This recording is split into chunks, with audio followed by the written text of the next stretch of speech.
পিঙ্কুর মা দাঁড়াও, আমিও আসতেছি।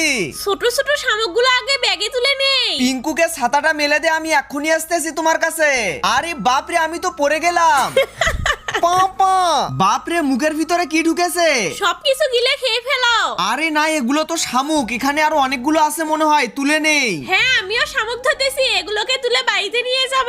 এই তো এখানে মনে হচ্ছে অনেকগুলো শুকনো শামুক পড়ে আছে।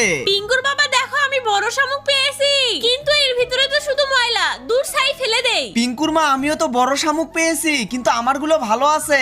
ওয়াও, সামনে এত এত শামুক, সবগুলোকে বালতি ভরে বাড়িতে নিয়ে যাব। পিঙ্কু, এই নিয়ে ছোট কুকুর নিয়ে খেলা কর। এই শামুকগুলোকে এখন ভালো করে গরম পানিতে সিদ্ধ করে নিতে হবে। এই তো সিদ্ধ হয়ে গেছে, এখন এর ভিতর থেকে মাংসগুলোকে বের করে নেই। পাপা, তুমি কি খাবে ওগুলো? না রে পিঙ্কু, আমি খাবো না, এগুলো তো সব বের করে আমি বিড়ালকে খাওয়াই দিব। কোথায় রে আমার বিড়ালের দল? এই নে তোরা মজা করে শামুক খা। এই নে ডগেস, তুইও এবার একটু শামুক খেয়ে দেখ।